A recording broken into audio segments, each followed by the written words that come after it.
Bon, je me présente, Khalil John Massé. Donc, je suis naturopathe, kinésiologue de formation. Ça fait maintenant 10 ans que je donne des formations en lithothérapie.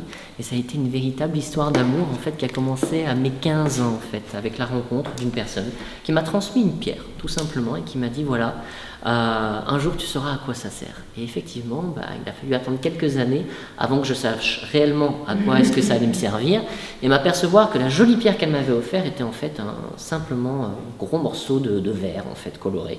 Donc voilà, j'étais un peu déçu, mais c'est comme ça que ça devait se passer. Ceci dit, ça m'a ouvert, on va dire, la porte à beaucoup de choses. Alors ce soir, je vais un petit peu vous expliquer ce qu'est la lithothérapie et ce qu'elle n'est pas. Du moins, en tout cas, je vais tenter un petit peu de vous éclairer par rapport à ça. Si maintenant vous avez aussi des questions, il ne faut pas hésiter de m'interrompre directement et de me les poser. Okay, c'est souvent mieux quand c'est spontané plutôt que d'attendre. On a tendance à oublier après ces questions. Alors, première chose, quand on parle de lithothérapie, il faut retourner, on va dire, aux enseignements de base, c'est-à-dire le chamanisme. Donc forcément, on ne peut pas parler de lithothérapie si on ne parle pas à la base de chamanisme, étant donné que les chamans, les druides d'autrefois, étaient, on va dire, les médecins, on va dire, de la terre, mais aussi les médecins de l'homme, et ils venaient guérir, en fait, de par, on va dire, leur apanage, c'est-à-dire tout ce qu'ils avaient au niveau de leur bourse, les huiles essentielles, on va dire, de l'époque, les plantes, les pierres, tout ça permettait de retrouver, on va dire, un équilibre, qu'il soit physique, émotionnel, mental, énergétique ou même spirituel. Avec le temps, on a appris en fait à comprendre que les pierres étaient constituées en fait de minéraux, de minéraux de base. Je pense que quelqu'un va nous rejoindre. Bonsoir. Donc les pierres sont constituées en fait de minéraux. Ces minéraux, on les retrouve en fait dans le tableau de Mendeleïev, que sont en fait donc l'or, le cobalt, le zinc, etc. Chaque pierre, de par leur composition en fait, vont avoir une vertu particulière. Et c'est grâce aux travaux en fait de Reynaldo Bosquero qui nous a permis justement un petit peu de comprendre quelle était la biochimie de la pierre, à quoi est-ce qu'elle servait et comment est-ce qu'elle travaillait en fait sur le corps. Bien sûr, vous avez d'autres personnes qui nous apprennent aussi à travers les pierres en fait comment on pourrait travailler, mais plus justement dans cet esprit chamanique. C'est pour ça que vous allez trouver beaucoup de livres sur les pierres et que parfois vous allez dire tiens c'est bizarre, ça a l'air d'être en contradiction. Pas forcément, mais c'est une approche en fait qui est différente. Alors, bien sûr, c'est vrai que souvent, lorsque vous lisez le livre de M. Bosquero, il a tendance un petit peu à diminuer le travail des autres en disant qu'il n'y a que son travail qui vaut et puis le reste, ça vaut rien du tout. Pas forcément, mais c'est un autre degré de lecture. Alors, quand on s'intéresse forcément aux pierres, on doit aller aussi un petit peu creuser au niveau de ce qu'on appelle l'anatomie occulte, c'est-à-dire la connaissance des chakras et des méridiens. Si ça, on ne connaît pas, c'est difficile de travailler avec les pierres, en tout cas, du moins, pour un rééquilibrage de base. Donc, en vous parlant automatiquement de l'anatomie occulte, je vous parlerai des pierres. La première chose que je vais faire, c'est un petit dessin.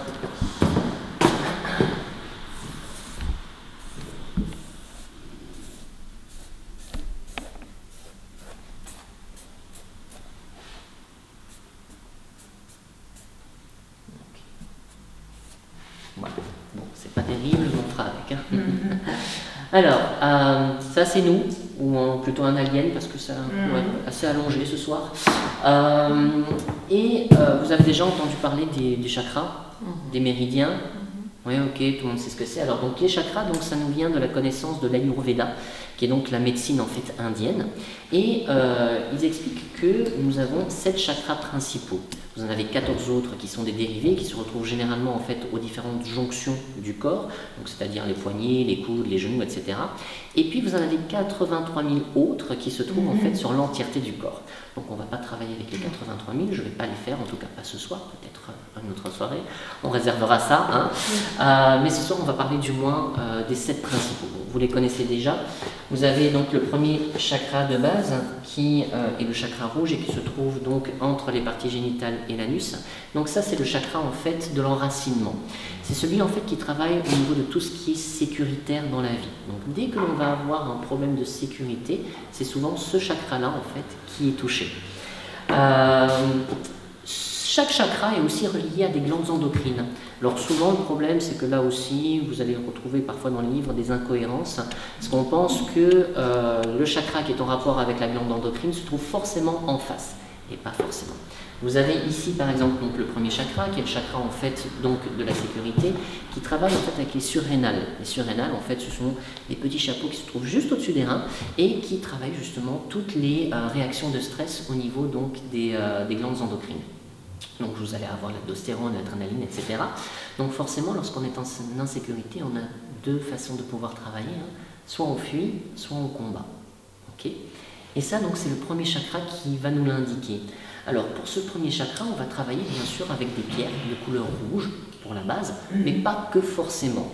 Essentiellement pour le réactiver, si on a vraiment un problème au niveau de la couleur du chakra, effectivement on pourra travailler avec du jaspe rouge par exemple, du grenat, qui sont en fait des pierres de dynamisation, mais aussi des pierres qui vont travailler en fait sur les insécurités. Alors toutes les pierres en fait qui travailleront sur ce chakra-là sont généralement en fait, donc ça va du noir jusqu'au rouge. Alors pourquoi le noir? Parce que effectivement, donc quand on descend au niveau des grades de couleur, on passe par les bruns, par les gris, etc. et on va jusqu'au noir.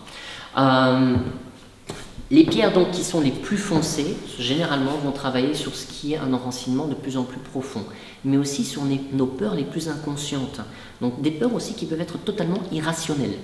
Donc c'est très important justement, à partir du moment où on va choisir une pierre, que ce soit lors d'un soin ou spontanément, de savoir en fait ce qui se cache là derrière. Tu avais une question? Non. Ah, ok. Donc voilà. Alors, le chakra rouge aussi donc, vient chercher ses énergies au niveau de la Terre. Okay, donc ce sont des énergies en fait telluriques que l'on va chercher. Toute cette énergie va remonter le long des jambes et va venir ensuite donc, se loger après le premier chakra au niveau du deuxième chakra. Le deuxième chakra en fait il se trouve 3 doigts en dessous du nombril. Okay, donc le point que vous touchez là c'est ce qu'on appelle le hara. C'est là justement que les Japonais faisaient harakiri. En fait, ils coupaient le centre énergétique, le primordial en fait, celui de vie. Alors pourquoi est-ce qu'on l'appelle celui de vie? Parce que en fait, c'est là justement chez la femme que se trouve donc la matrice. C'est là que l'on vient créer. Et ce chakra est en rapport justement avec toute la création. Mais la création, c'est pas seulement ça, c'est aussi la façon dont je me nourris par rapport à l'extérieur. Donc tout ce qui va être touché, tout ce qui va toucher, on va dire, la nourriture, la façon de se nourrir, la créativité, mais aussi notre rapport à l'argent, c'est notre façon de pouvoir aussi aller vers l'autre, de se faire plaisir, c'est donc le chakra du plaisir, ça va toucher en fait ce chakra-là. Ici, on travaillera donc avec toutes les pierres qui vont aller du rouge, brique, jusqu'à l'orangé vif. Okay, donc, ces pierres-là, comme la cornaline par exemple, la calcite rouge, on l'appelle calcite rouge, mais en fait elle est plutôt orangée. Vous avez aussi la pierre de lune orangée, sont des pierres qui vont venir travailler sur la créativité. Chacune de ces pierres va avoir une propriété bien spécifique. C'est pour ça que par exemple, si on travaille sur un problème d'enfantement, on ne peut pas travailler avec forcément une cornaline. On va aller chercher en fait la pierre qui, de par sa biochimie, travaille beaucoup plus en fait sur ce côté en fait problème d'enfantement, problème de règles par exemple, les aménorrhées, etc. Alors, c'est aussi la façon dont on va trier notre vie, parce que c'est la zone aussi des intestins. Okay, donc les intestins nous permettent de trier, c'est-à-dire qu'est-ce que je garde et qu'est-ce que je vais rejeter dans la vie.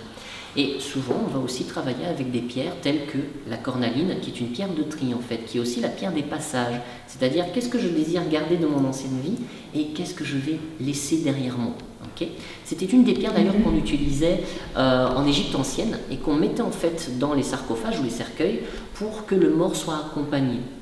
Et souvent encore dans les rites celtiques, on donne aussi une cornaline, mais qu'on a taillée en fait sous forme de camée, pour pouvoir justement guider l'autre dans l'au-delà. Voilà.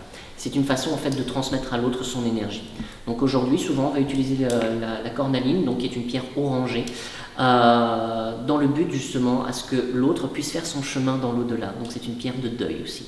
Okay, alors on va continuer donc notre petit cheminement au niveau de l'énergie. Alors vous avez ensuite donc après le deuxième chakra.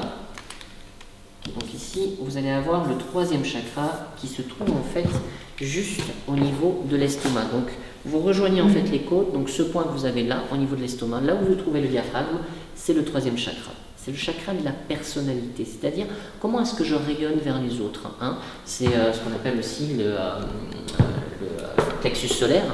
Celui-là, vous avez déjà tous entendu parler de lui. Et ce chakra-là donc a pour but de permettre à la personne de savoir qui elle est, comment est-ce qu'elle va aller vers la vie. C'est aussi le chakra du contrôle. Donc quand j'ai tendance à trop contrôler les choses dans ma vie, c'est ce chakra-là en fait qui prend le relais. Donc là, il va nous falloir des pierres de lâcher prise.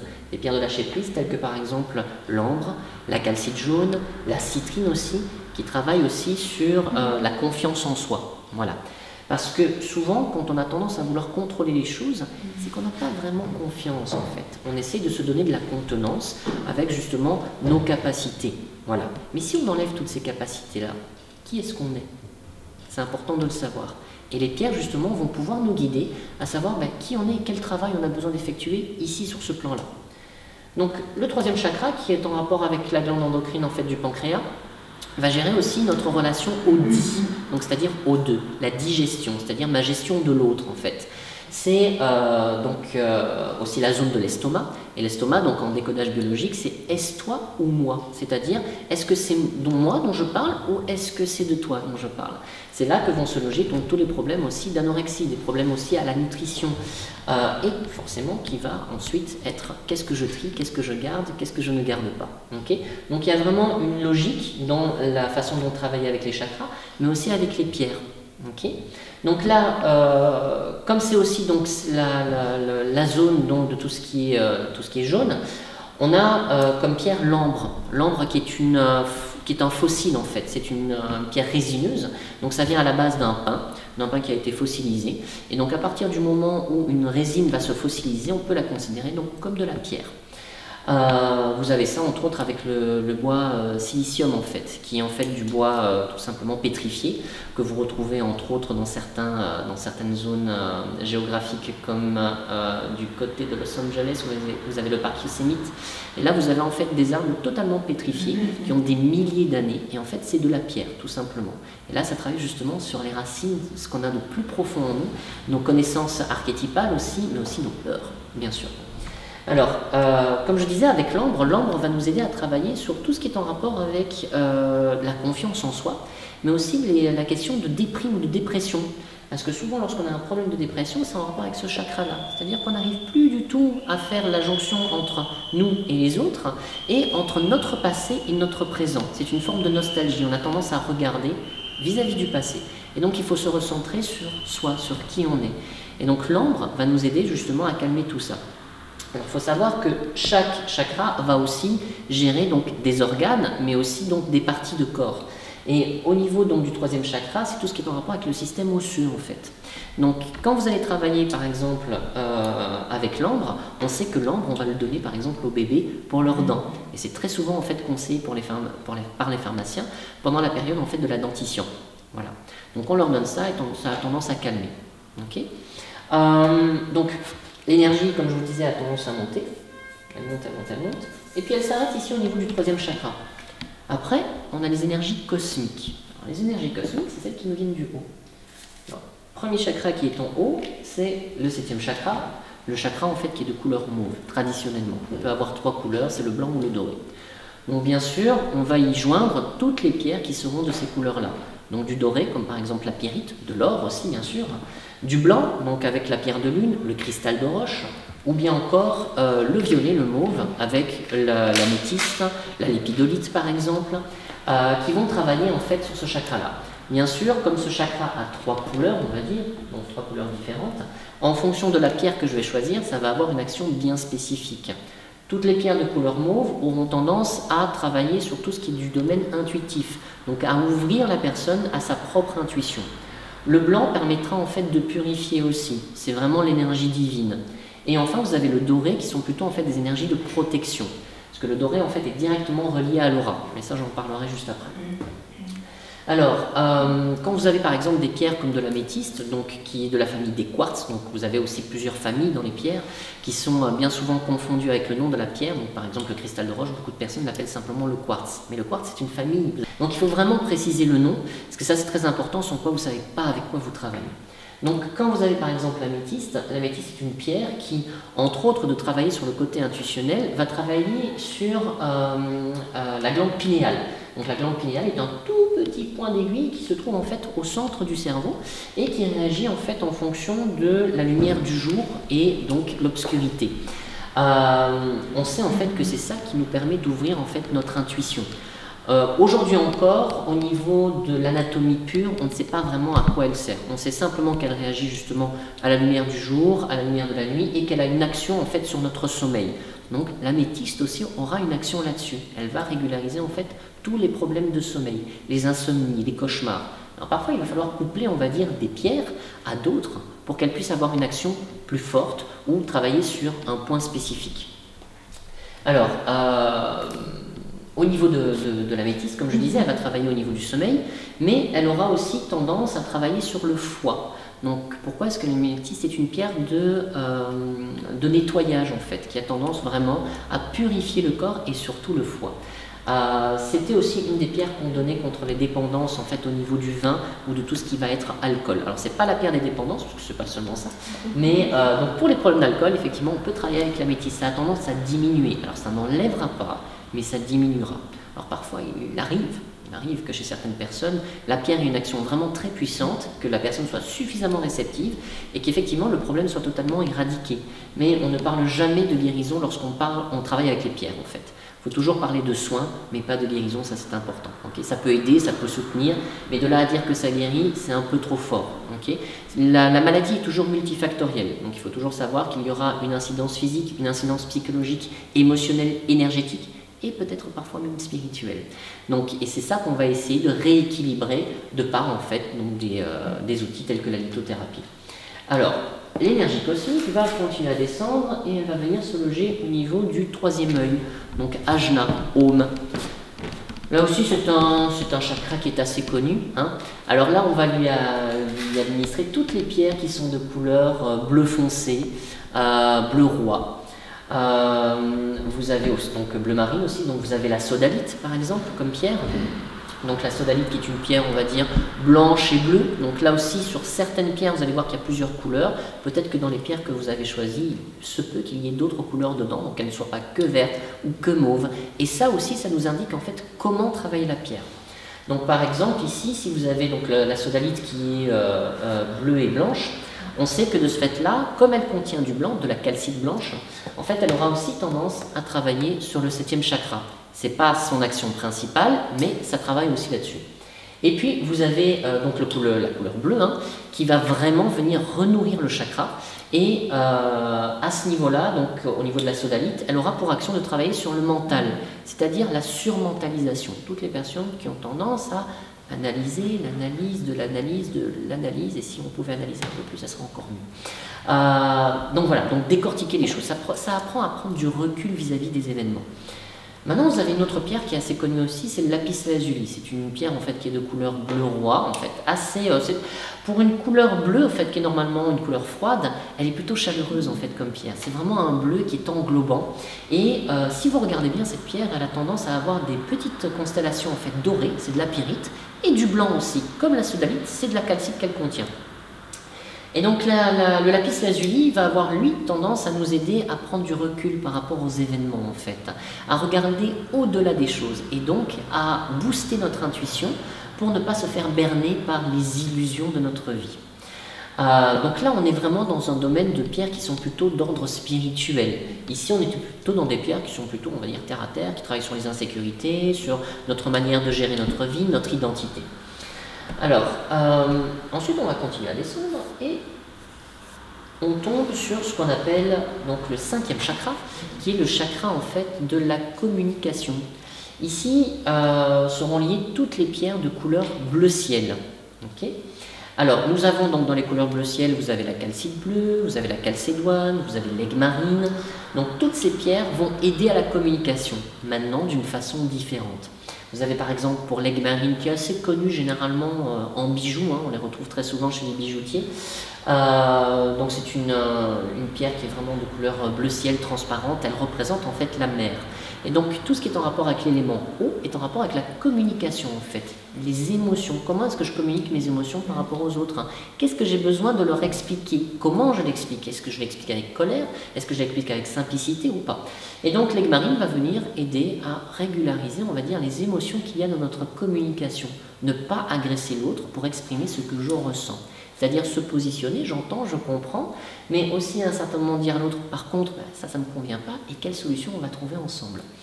Alors, vous avez aussi la calcédoine. La calcédoine, ça c'est une pierre qu'on va utiliser essentiellement donc, pour la communication au grand public. Pour les personnes qui ont du mal à s'exprimer, qui doivent prendre la parole, mais qui ne trouvent pas forcément leurs mots, ou qui sont très mal à l'aise. Donc c'est beaucoup plus pour les timides. Ça fonctionne aussi très bien pour les enfants, justement, qui ont du mal à prendre leur place au niveau de la communication. Elle aussi, c'est une pierre en fait dans les couleurs bleues mais très très claires, avec en fait des petites traces blanches dedans. On l'appelle aussi l'agate bleue lacée, parce qu'on a l'impression en fait justement qu'il y a en fait comme de la dentelle dessus en fait. Alors ensuite au niveau des pierres de couleur bleue, vous avez la calcite bleue, qui elle en fait va par contre renforcer on va dire la confiance en soi par rapport à notre communication. En même temps, elle aura tendance aussi à très bien travailler pour les thérapeutes, c'est-à-dire pour tous ceux qui ont besoin d'exprimer certaines choses et de trouver le point essentiel chez la personne qui ne va pas. Voilà. Et donc ça permettra justement d'être un peu plus juste au niveau de notre intuition et de la communiquer. Alors, une fois que toutes ces énergies, et puis il y a une pierre qui se barre, une fois que toutes ces énergies en fait se rencontrent, elles se rencontrent au niveau du chakra du cœur. Alors le chakra du cœur, en fait, il a deux couleurs. Il est en son centre vert et à l'extérieur, en fait, il est rose. Alors ce chakra, en fait, va avoir deux actions. Il va travailler pour la partie verte sur tout ce qui est en rapport avec l'immunité, donc le thymus, qui est une glande endocrine en fait que l'on a à la naissance, mais qui a tendance avec le temps à rétrécir, jusqu'à disparaître à la vieillesse. Et donc qui a tendance justement à travailler sur tout ce qui est en rapport avec cette immunité dont nous avons besoin pour nous protéger forcément de ce qui vient de l'extérieur, mais aussi des personnes qui sont autour de nous par moment. Donc là, on va travailler avec toutes les pierres de couleur verte, telles que l'aventurine par exemple, qui est une très grande pierre au niveau du chakra du cœur, et donc du thymus, et qui est une pierre donc, qui va nous aider à prendre position, à faire respecter notre cadre, à ne pas se faire envahir par les autres. Mais c'est aussi le goût d'aller vers l'autre, de pouvoir communiquer, de pouvoir partager. Vous remarquez que je parle aussi de communication au niveau de la zone du cœur, parce que aussi bien on va dire la gorge que le cœur nous aident à communiquer, et ce sont nos bras qui nous aident à aller vers les autres ou à les rejeter. Donc nos bras sont aussi des outils de communication. Qu'est-ce que je fais que j'aime avec mes mains, par exemple, construire quelque chose, fabriquer, inventer, mais qu'est-ce que aussi j'aime dire aux autres et qu'est-ce que j'ai besoin de communiquer avec le chakra du cœur. Alors, comme je vous disais, il y a toutes les pierres de couleur verte. Alors, les pierres de couleur verte, il y en a beaucoup. Donc, beaucoup de pierres, en fait, vont contenir ce qu'on appelle donc, du cuivre. Ça, vous avez déjà vu le cuivre à l'état natif. Et lorsqu'il a tendance donc, à s'oxyder, il devient vert.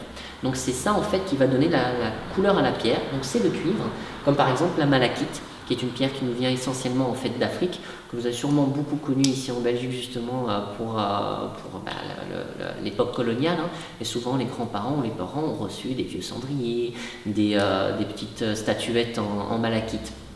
Cette pierre justement, qui est une pierre de défense, est utilisée déjà à l'époque par les chamans africains pour se défendre en fait de tout ce qui est négatif. Et donc c'est une pierre contre la magie noire par exemple. Donc c'est une grande pierre de protection. En même temps, comme les pierres de couleur verte ont tendance à contenir beaucoup de cuivre, elles vont avoir aussi une action au niveau articulaire.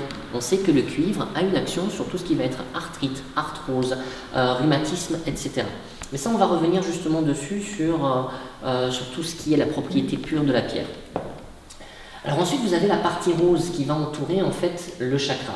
Et lui, donc, c'est tout ce qui va dynamiser au niveau du cœur. Bien sûr, le cœur physique, hein, mais aussi le cœur émotionnel, c'est-à-dire comment est-ce que j'aime les autres. Voilà. Alors là, vous avez bien sûr toutes les pierres de couleur rose, hein, le quartz rose, la rhodochrosite, la rhodonite, qui sont des pierres qui vont nous aider à mieux comprendre comment aller vers l'autre, comment le communiquer et comment aussi se faire respecter.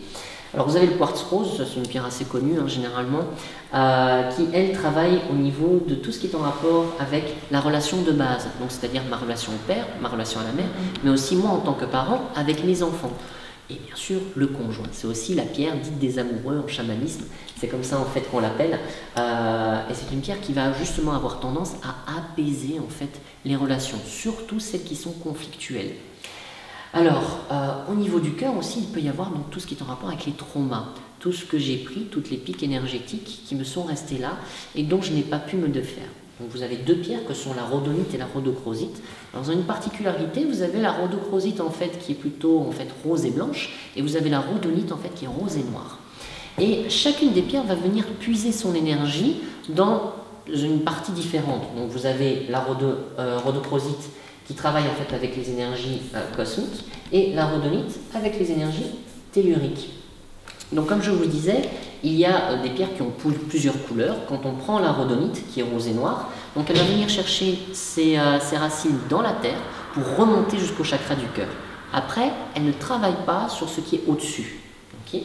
Même chose pour la rhodochrosite, qui elle va venir chercher en fait son énergie du côté tellurique et va venir nourrir en fait tous les autres chakras jusqu'au chakra du cœur.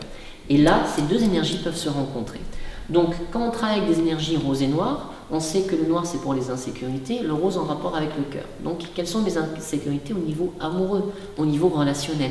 Comment est-ce que je peux justement apaiser cela? Je travaillerai donc avec la rhodonite. Et vous avez la rhodochrosite qui, elle, en fait, vient mettre en fait du spirituel dans notre façon d'aimer. Donc, quand on spiritualise l'amour, c'est simplement en fait l'amour inconditionnel. Okay. Il faut savoir aussi que le rose, c'est toujours du rouge qui est sublimé. Donc on est vraiment avec du rouge qui contient du blanc. Et donc tout ce qui est en rapport avec le rouge, qui est donc ma façon d'appartenir à la terre, mes insécurités, comment on appelle ça, mon territoire, eh bien on va le retrouver en fait au niveau du cœur. Okay, mais de manière, on va dire, beaucoup plus amplifiée. Alors, quand on arrive là, les énergies en fait ont tendance à sortir. Hop. Comme ceci, mais aussi à rentrer. Et tout ça, c'est ce que l'on va retrouver au niveau de l'aura. L'aura est l'énergie, en fait, que j'émets, qui est autour de moi. On a plusieurs photos par rapport à ça, grâce aux effets Kirlian, où on peut voir les couleurs qu'elle a. Et justement, quels sont les chakras qui sont en surdynamisation, ou au contraire, qui ne travaillent pas du tout.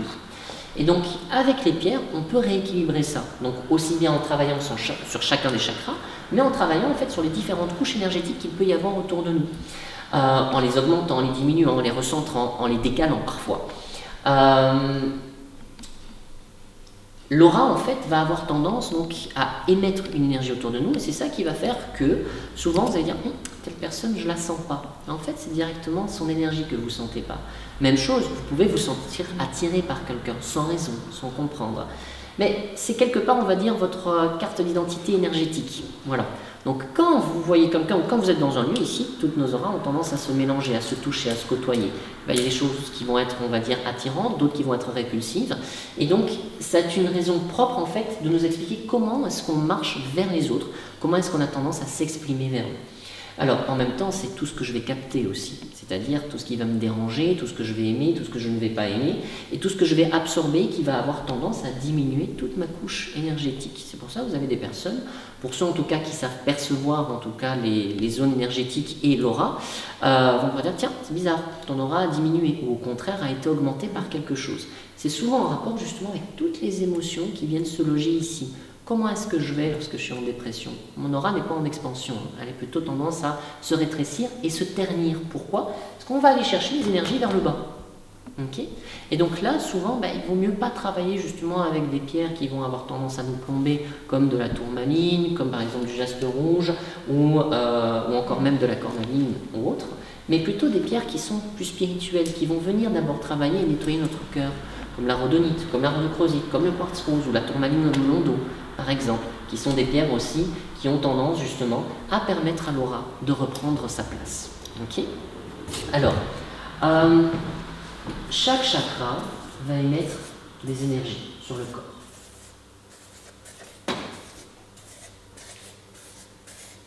Chaque fois que toutes ces énergies se touchent, ça fait ce qu'on appelle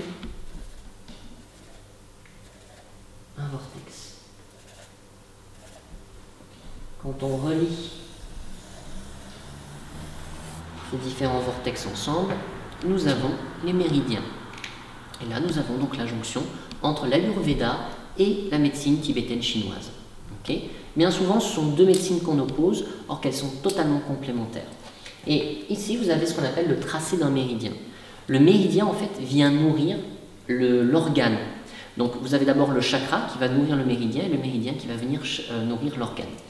Alors, là aussi, donc, vous avez plusieurs méridiens qui peuvent être rééquilibrés grâce à ce qu'on appelle le brossage de méridien avec une pierre. Donc on va venir passer en fait la pierre sur le trajet du méridien en fonction donc de savoir s'il est yang ou s'il est yin. Tout dépendra un petit peu de l'énergie dans laquelle il est dynamisé. Donc soit on va dynamiser le méridien, soit au contraire on va diminuer son énergie. Parce que parfois les méridiens sont beaucoup trop excités et vont prendre en fait l'énergie chez d'autres méridiens, voire parfois pomper dans des chakras.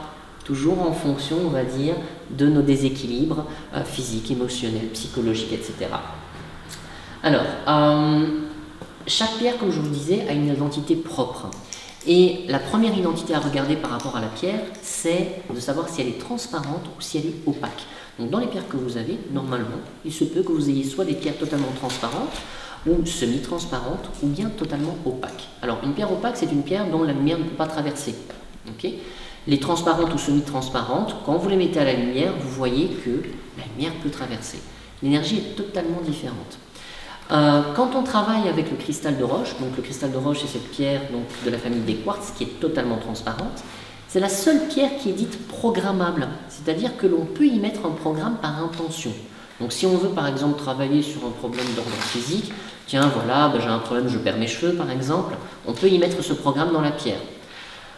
On le fait simplement par intention, par méditation, etc.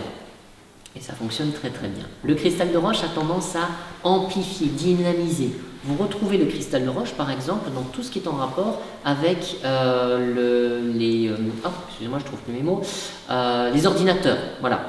La mémoire en fait d'un ordinateur, c'est du silicium. Du silicium, c'est du quartz, du cristal de roche. C'est une petite plaque en fait. C'est minuscule. Quand vous appuyez en fait sur la petite disquette qui vient enregistrer en fait les données, eh bien c'est simplement en fait du cristal de roche qui garde en fait ces données-là. Okay. Alors souvent c'est sous forme de plaques qui sont on va dire stratifiées ou bien par ce qu'on appelle des poudres de cristal de roche en fait, donc simplement des cristaux qui sont mélangés on va dire avec d'autres matériaux qui permettent en fait de garder la mémoire. Donc on sait que le cristal de roche, et ce déjà on va dire dans les temps anciens, que le cristal de roche avait cette capacité d'absorber en fait un programme. Il suffit simplement de le passer dans l'eau pour le nettoyer et il perd son programme en fait. Comme il est transparent, il est très facile à programmer. Comme il est transparent aussi, eh bien, tous les programmes peuvent aller dedans. Par contre, lorsque vous avez une pierre qui a déjà une forme de teinte dans les pierres qui sont transparentes, on ne peut pas le programmer comme on veut. C'est-à-dire que la pierre va déjà avoir son programme de base. Vous prenez par exemple de la citrine, qui est de la famille des quartz, qui a tendance à être jaune et blanche. Vous la passez à la lumière passe à travers. Mais le programme de la citrine, c'est déjà de travailler sur tout ce qui est en rapport avec le troisième chakra, avec l'identité, avec les problèmes en fait liés à l'estomac. Donc là, on ne pourra qu'amplifier son programme ou, par exemple, décider qu'il ne travaille que sur tel ou tel point et pas sur un éventail. De cette manière, on ne pourra pas lui donner un autre programme que ce pour quoi il est fait. Par contre, les pierres opaques, là, vous ne pouvez pas changer leur programme. Elles sont faites pour une seule et unique chose et on ne peut ni amplifier l'effet ni le diminuer. Donc si vous avez par exemple ici, je vois qu'il y a un jaspe rouge, ça c'est une pierre qui est totalement opaque, on ne peut pas changer en fait sa programmation, on ne peut pas l'augmenter non plus. Le seul moyen d'augmenter, ce serait de mettre avec un cristal de roche qui est totalement neutre et qui a tendance à amplifier la pierre avec laquelle il se trouve. C'est pour ça que vous avez par exemple des pierres à inclusion, que sont par exemple le quartz tourmaline ou le quartz rutile, qui sont en fait, si vous voulez, donc du cristal de roche avec dedans de l'hématite, qu'est-ce que je raconte ? Oui, de l'hématite, de la tourmaline ou bien encore du rutile. Et chacune de ces pierres-là, en fait, vont avoir une fonction bien spécifique. Et grâce au cristal de roche, eh bien, c'est naturellement amplifié. Maintenant, on peut très bien décider de coupler un cristal de roche simple avec une autre pierre pour lui donner justement plus d'énergie. Vous avez des pierres aussi qui vibrent au niveau énergétique de manière assez basse. Par exemple, vous avez le jaspe rouge, toute la famille des jaspes. Ce sont des pierres qui ne sont pas, on va dire, énergétiquement très fortes. C'est très lent en fait comme processus. Par contre, une fois qu'elle est bien lancée au niveau énergétique, eh bien, c'est une pierre qui peut faire un travail colossal. Mais parfois, ça peut prendre des mois avant de voir les résultats sur soi. Souvent, moi je croise des personnes qui me disent « Ah tiens, j'ai acheté telle pierre, mais je ne vois pas encore l'effet. » Mais c'est sûr, ce ne sera pas forcément en 2 jours. Mais il y a des personnes qui sont sensitives, qui ont déjà travaillé sur eux, qui ont déjà travaillé énergétiquement, qui travaillent psychologiquement, et qui de ce fait-là sont plus réceptives à l'énergie de la pierre, et vont sentir ça naturellement, directement. Donc d'une personne à l'autre, ça peut changer. Alors, au niveau des pierres aussi, ce qui est intéressant à savoir, c'est que la taille de la pierre n'a pas d'importance en fait. Quand on travaille sur soi, c'est pas plus la pierre est grosse, plus vite en fait je serai sorti de mon problème. Ou si j'ai 10 pierres avec moi, super, grâce à ça je vais pouvoir nettoyer tout ce qui est à nettoyer. Le corps va choisir ce qu'il a besoin dans l'instant. Donc si vous prenez, on va dire, 10 pierres avec vous, ben, il va choisir dans 3 ou 4 pierres. C'est maximum 7 pierres que l'on garde sur soi, parce qu'au-delà de 7, le corps choisira ce qui est prioritaire. Pourquoi 7? Parce que c'est ce qu'on appelle en fait dans la géométrie sacrée, en fait c'est ce qu'on a besoin de 7 éléments pour avoir la coordonnée de base d'une personne ou d'un élément, on va dire, dans l'univers. Donc au-delà de 7, il n'y a pas d'information. Donc la même chose en fait au niveau des 7 chakras. Donc le chiffre 7 étant un élément sacré, un chiffre sacré, on va le retrouver dans beaucoup de symbolique. C'est pour ça qu'au-delà, le corps va choisir simplement ce qui va être prioritaire dans ce qu'il a besoin de travailler. Peut-être qu'à un certain moment aussi, la pierre ne fera plus d'effet. Donc ça arrivera. Alors comment reconnaître justement des pierres qui n'ont plus d'effet? En fait, les pierres qui sont transparentes vont avoir tendance à s'opacifier. C'est-à-dire que petit à petit, elles deviennent ternes. Alors bien sûr, ça ne veut pas dire qu'elles sont irrécupérables, mais avec le temps, ça peut. Une pierre peut mourir. Vous pouvez avoir des pierres, comme le cristal se voit assez facilement dedans, qui vont devenir brunâtres en fait à l'intérieur. Alors généralement, il vaut mieux en fait s'en séparer. Pas la peine d'aller la jeter à la poubelle, c'est un peu dommage, elle a fait aussi un travail. Il s'agit quand même, on va dire, d'une entité. En chamanisme, on parle bien du gardien de la pierre. Et c'est lui qui nous délivre, on va dire, c'est cet esprit-là qui nous délivre son énergie. Donc on y va avec quand même aussi beaucoup de respect, parce que cette petite pierre que vous avez là, elle a des milliers d'années. Donc comparé à vous qui avez peut-être 30 ans, 40 ans, 50 ans, etc. Vous êtes tout petit comparé à cette minuscule petite chose qui a des milliers d'années et qui a toute une mémoire en fait. Donc on s'en séparera de manière, on va dire, digne, en la rendant à la nature tout simplement. Donc comme je disais, même chose pour les pierres qui sont opaques, elles aussi peuvent s'opacifier. Alors généralement elles deviennent toutes noires. Ça c'est jamais un bon signe en tout cas lorsqu'elle devient toute noire, c'est qu'elle a capté pas mal de choses et que dans ces cas-là, il est mieux là aussi de la rendre à la nature. Alors il y a d'autres manières de voir qu'une pierre peut être saturée. Vous pouvez par exemple avoir des pierres qui vont se fendre, des pierres que vous allez perdre, ou des pierres que vous allez dire « Ah, mince, je l'ai laissé tomber ». Il n'y a pas de hasard, absolument dans rien. Si vous laissez tomber une pierre, c'est qu'elle devait tomber à ce moment-là. Ce n'est pas vous qui choisissez la pierre, c'est elle qui vous choisit. Même chose, c'est elle qui vous quitte d'une certaine manière, quand elle a fait son travail. Il faut avoir aussi des pierres, alors ça c'est assez joli à voir, qui vont disparaître pendant des mois. Vous l'avez gardé avec vous, vous avez dormi avec, vous l'aviez toujours, et à un certain moment vous cherchez dans votre salle, dans votre poche, sous votre lit, vous dites « Je ne comprends pas, pourtant elle était avec moi, pas plus tard qu'hier », vous disparu. Puis 3 mois plus tard, pouf, vous la retrouvez quelque part, à un endroit où vous avez déjà regardé maintes et maintes fois, et elle est là, elle se trouve là, tranquille. Il y a une raison aussi, que parfois la pierre fait son travail dans l'instant, et elle vous quitte. Elle reviendra à un autre moment. Donc là, on est vraiment dans l'esprit chamanique en tant que tel. Si on devait parler à des esprits plus rationnels, on va dire, et qui ont besoin de cet aspect scientifique, on ne comprendrait pas forcément. Mais bon, les deux se joignent. Hein. Donc, comme je dis, quand on travaille en lithothérapie, il faut aussi bien comprendre que la pierre a une conscience, mais en même temps qu'elle est constituée simplement, on va dire, de minéraux, et que ces minéraux ont une action sur nous. Justement au niveau de l'action. Alors, comment ça se passe? Comment est-ce qu'une pierre va transmettre en fait son énergie? Il y a deux façons en fait. Donc soit c'est par rayonnement, soit c'est par diffusion. Alors la diffusion, c'est pour ça que vous allez entendre très souvent, que vous allez lire dans certains livres, vous dire « Oui, la pierre doit absolument toucher la peau pour avoir une action ». Non, c'est pas vrai. Elle peut toucher la peau si on travaille effectivement, on va dire, en diffusion.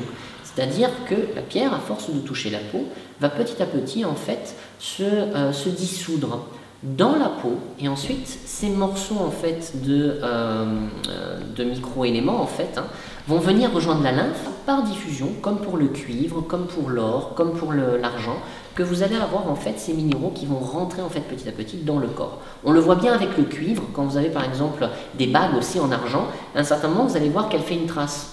Okay. Alors souvent les gens sont là, ouais mais c'est pas bien et tout, ça veut dire que c'est pas du bon argent. Non, au contraire, ça veut dire qu'il y a quelque chose qui est en train de se passer.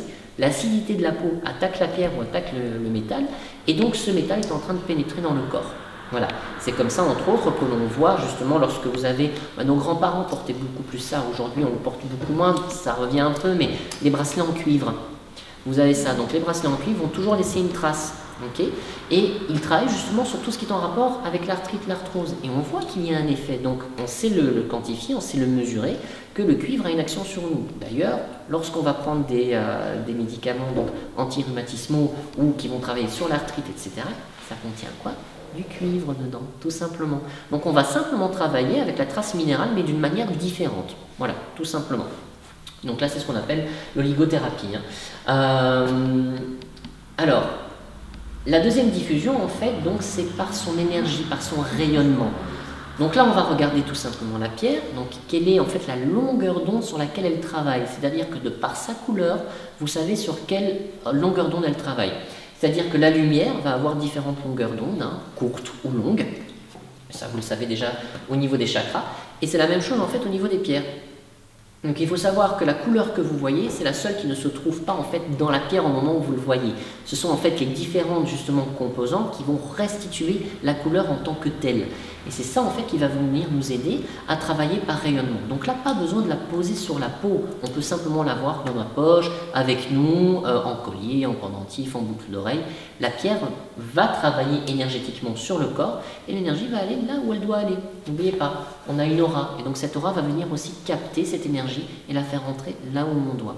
C'est pour ça qu'il y a ces deux écoles qui vont s'opposer. Du côté donc, où on va vous dire la pierre doit toucher la peau, et de l'autre côté on va dire absolument pas, c'est simplement une question d'énergie et de rayonnement. Okay. Alors le seul endroit où on va dire la pierre, la taille de la pierre a une importance, c'est dans la maison. C'est-à-dire qu'une pierre, comme je vous dis, si vous la gardez sur vous, forcément l'énergie va le capter, donc l'énergie doit aller là où elle doit aller. Par contre dans la maison c'est autre chose. Si vous avez une toute petite pierre qui a un rayonnement de 2 mètres, pas plus que ça, à peu près les pierres que vous avez là, voilà, c'est à peu près ça, c'est entre 1,50 m et 2 mètres de rayonnement. Quand vous travaillez par exemple avec une antenne de l'échelle ou au pendule, vous pouvez plus ou moins le trouver à ce rayonnement-là. Si c'est moins, c'est que la pierre ne va pas super bien. Maintenant, si vous voulez un rayonnement plus important, c'est sûr que ce n'est pas avec ça que vous allez pouvoir travailler sur l'énergie de votre maison. Et n'oubliez pas, votre maison, c'est vous, mais en plus grand. Hein, c'est la manière dont vous habitez votre vie. Donc là, on peut travailler justement sur les zones différentes du Feng Shui, sur les points d'acupuncture de la maison, avec des pierres. Et on peut réharmoniser de la même façon que l'on peut réharmoniser, on va dire, le corps d'une personne. Par contre, là, oui, la taille aura une importance, effectivement. Et on va travailler avec des blocs plus importants, donc, comme par exemple cristal de roche, quartz rose, etc., qui vont venir relancer et redynamiser, on va dire, toute la maison. Okay. Mais si par exemple vous prenez une petite pierre pour vous en vous disant « Oh ben j'ai acheté un petit quartz rose, je le pose sur la cheminée parce que ça travaille sur moi, mais entre temps je suis au travail », non, ça ne travaille pas sur vous. Okay. Non, pas possible. Par contre, vous pouvez travailler à ce qu'on appelle donc un travail à distance. Donc ce sont d'autres techniques qu'on utilise par exemple en Reiki. Mais là, il y a tout on va dire, une forme de rituel à mettre en place pour que la pierre puisse travailler à distance. Bien sûr, elle ne fera pas le même travail que si vous la gardez sur vous. Okay. Et comme je dis, pour la maison, forcément, si on veut un rayonnement important dans une maison, il faut des pierres qui sont plus importantes. Alors c'est clair que vous n'allez pas avoir un quartz rose, par exemple, chez vous de 30 kg, hein, c'est un peu difficile à pouvoir gérer, mais déjà, on va dire, une pierre de la taille d'un point, c'est déjà pas mal pour un salon. Okay. On travaille déjà dans une énergie qui est intéressante. Alors, il faut savoir aussi que vous allez avoir des pierres qui auront besoin d'être nettoyées. Alors là aussi, on entend un petit peu tout et n'importe quoi. Et malheureusement, à peu près dans tous les livres de lithothérapie, on va vous parler bien sûr de l'eau et du sel. Alors moi je dis surtout pas, en disant en fait que je donne cours là-dedans, je le dis chaque fois, ne lisez pas les méthodes de nettoyage des pierres là-dedans parce que c'est des catastrophes. Même chose, on va vous dire, mettez certaines pierres au soleil, d'autres à la lune, etc.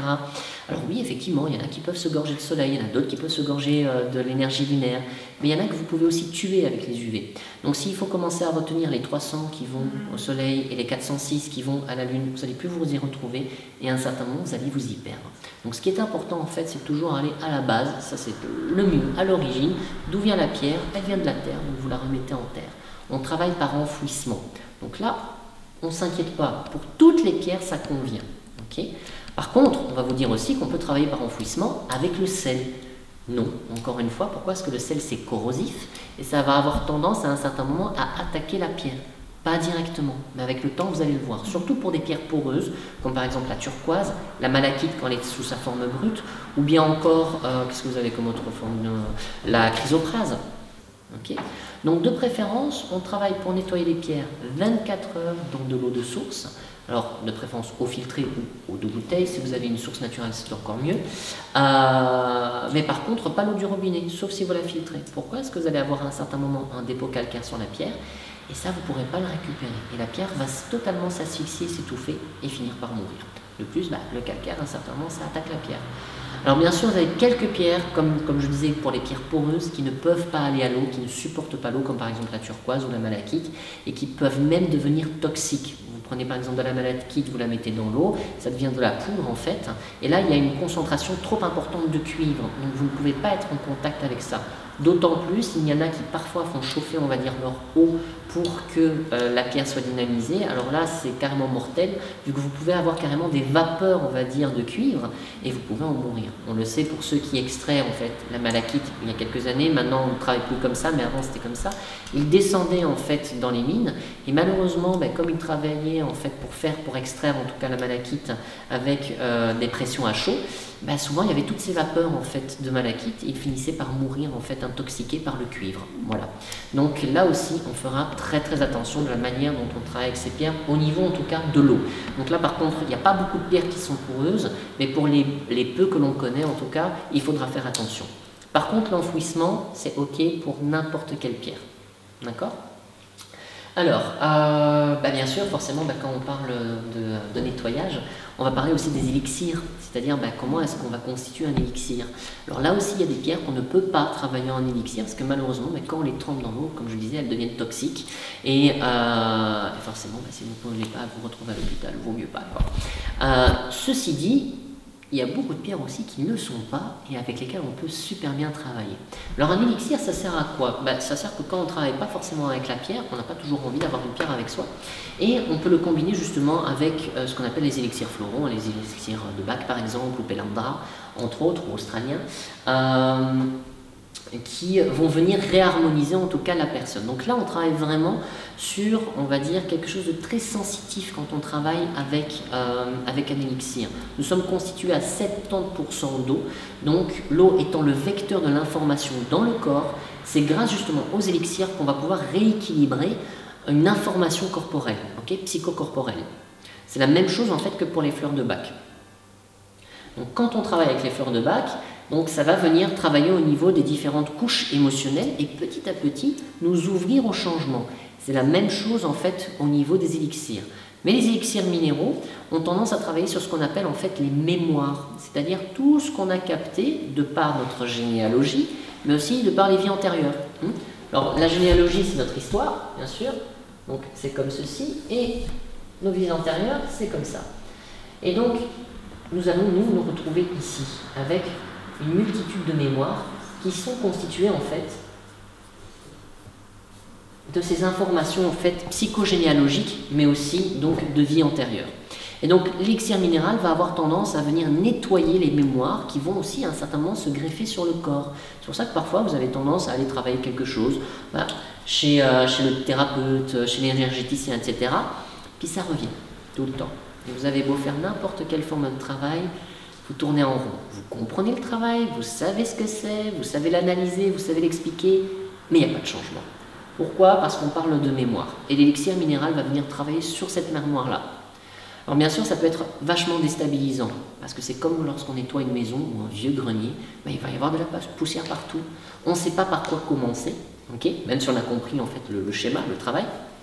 Et l'élixir, justement, va venir remettre un petit peu d'ordre dans tout ça. Donc on peut mélanger justement les élixirs minéraux qui vont travailler sur les mémoires et les élixirs floraux qui eux vont travailler, on va dire, sur les émotions qui sont portées par rapport à ça.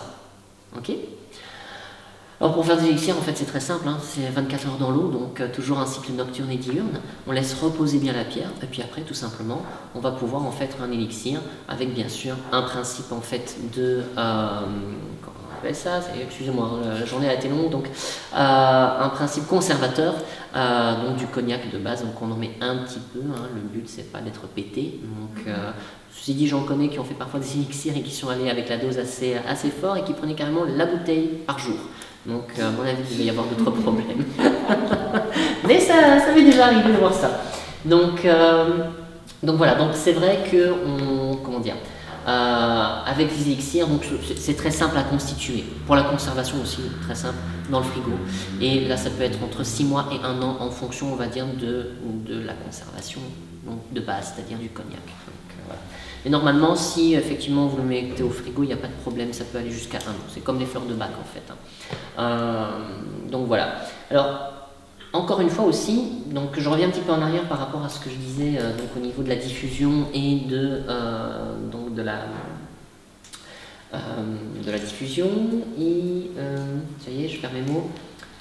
Alors, qui a suivi là? Deux méthodes, la diffusion et Rayonnement. Voilà, rayonnement, super, c'est moi qui ai été perdu. Donc, vous allez avoir des gens qui vont dire, oui, donc effectivement, la pierre doit être portée sur moi. Mais est-ce que la pierre doit être portée principalement sur le chakra? Alors, vous avez ça souvent sur le 3e chakra. Des gens qui vont vous dire, oui, mais j'ai acheté un chakra, un pendentif, c'est de la citrine, il faut qu'il soit absolument dessus. Non, absolument pas. Non, ça n'a pas besoin forcément d'être dessus. Tant que c'est avec vous, c'est l'essentiel. J'ai eu comme ça, en fait, une consultante qui était venue me voir et qui me dit, oui, en fait, depuis que je porte ma pierre avec moi, j'ai des irritations. Des irritations. Je dis, oui, ça peut arriver, effectivement. Quand l'énergie est trop forte, on peut avoir une forme de démangeaison, ça peut être rouge, mais etc. Enfin, non, j'ai carrément des boutons, je supporte pas la pierre. Je dis, c'est quand même bizarre. De quelle pierre est-ce que vous parlez enfin, par rapport à quoi? Vous travaillez sur quoi? Je travaille sur l'enracinement et je travaille avec un jaspe rouge. Je dis, oui, ok. Je vais vous la mettez où en fait? En fait, dans ma culotte, mais je l'ai collée. Je vais vous l'avez collée. Oui, j'ai mis en fait une bande de sparadrap et puis j'ai collé pour qu'elle tienne toute la journée en fait sur le 1er chakra. Bon, j'ai dit, écoutez, l'irritation, elle vient pas vraiment de votre pierre, mais plutôt de la colle. Il y a un problème ailleurs. Mais voyez où l'absurdité des gens peut aller, justement. Okay, donc, on ne porte pas forcément la pierre sur le chakra. Okay, ce n'est simplement que lorsqu'on travaille en soin, qu'on va mettre la pierre en fait sur les différents chakras. D'accord? Et pour le 1er chakra, pas besoin en fait de vous coller là. Juste au niveau des jambes, des genoux, ça suffit amplement. D'accord? Mais bon, voilà. Parfois, il y a comme ça des personnes qui ont des zines, comme on dit. Hein, donc voilà. Alors, je vous ai parlé donc des élixirs, je vous ai parlé donc du nettoyage. Voilà, c'est à peu près tout ce qu'il faut savoir en tout cas sur le travail, on va dire, de base en lithothérapie. Maintenant, comme je disais, on peut faire beaucoup de choses en lithothérapie. Hein. Donc, on peut travailler aussi à distance, on peut travailler sur une maison, on peut travailler aussi sur des animaux, sur des plantes aussi. Même chose quand vous travaillez par des techniques d'enfouissement pour recharger votre pierre, évitez les plantes. D'accord? Il y a des plantes qui sont suffisamment costaudes pour nettoyer la pierre, mais il y en a d'autres que vous pouvez tuer à coup sûr quand vous mettez, on va dire, la pierre dans le pot de fleurs. Donc, allez plutôt trouver quelque part, voilà, dans le jardin. Si vous n'avez pas de jardin, parce que ça arrive, vous prenez tout simplement un petit pot, vous mettez de la terre dedans, du terreau, ça va aussi, à condition qu'il soit bouillot, bien sûr, ça c'est important. Et puis, vous mettez votre pierre dedans, quoi, tout simplement. Alors, par contre, moi j'ai une question. Oui. J'ai lu dans un bouquin, je ne pas oui. qu'en fonction du type de déséquilibre qu'on a, parce que parfois on peut avoir un souci au niveau du chakra, mais soit que c'est en excès, oui, tout à fait. C'est justement tout à fait. Oui. Un déficit. Tout à fait, oui. Donc justement, là, la pierre qu'on va utiliser va pas être la même. Oui. On va suivre l'idée, le concept comme vous l'avez décrit, par contre, on va aller chercher la pierre inverse. Et alors là, on va expliquer tout un bazar, il faut regarder par rapport je vais dire, le cycle des couleurs. Mais on va bien se compliquer la vie grâce à ça. Alors, je veux dire, en fait, le travail en lithothérapie, c'est très très simple. On travaille par perception intuitive quand on travaille en lithothérapie. Moi, à la base, je suis kinésiologue de formation, donc effectivement, au départ, je travaillais essentiellement avec la kinésiologie. C'est-à-dire, quelle est, on va dire, la pierre que le corps appelle pour rectifier, on va dire, le problème. C'est pour ça qu'on pourrait très bien se trouver, par exemple, 3e chakra, avec une pierre de couleur bleue.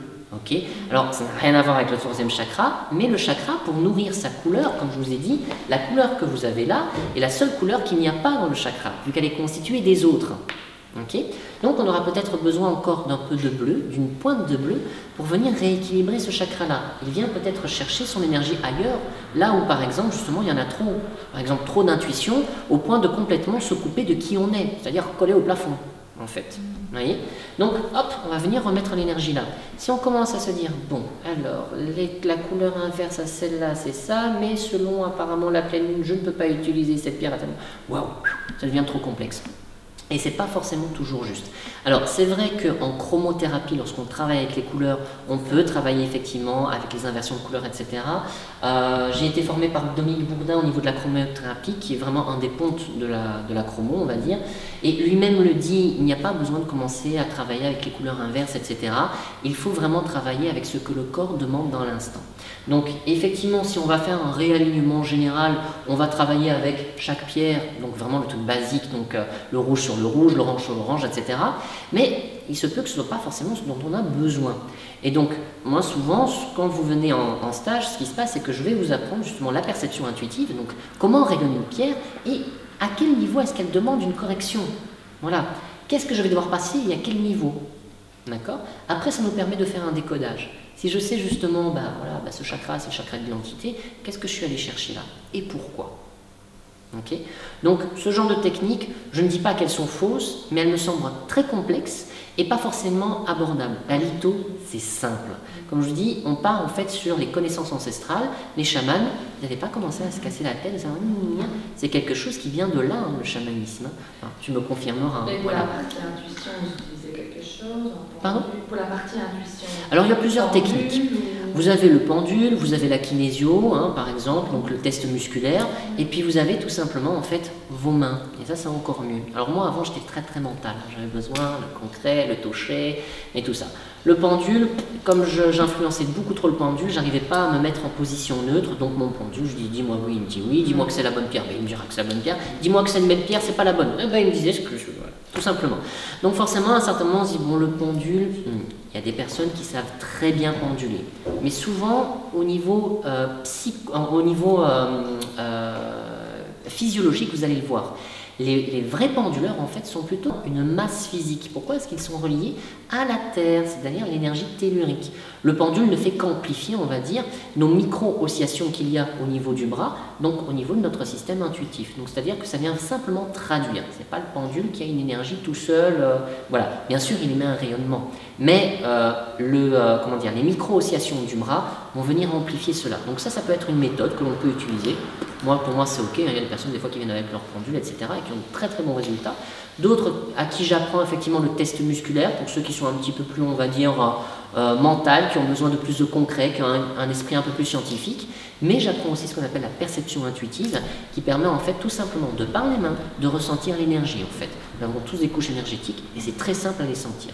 Quand on travaille en Reiki, on a un travail de base en fait où on vous fait en fait sentir les énergies. Je ne sais pas si vous connaissez le Reiki ou pas, ou si vous l'avez déjà pratiqué, mais en tout cas voilà, on vous fait sentir les énergies au départ, et puis vous allez avoir cette impression que les mains se repoussent.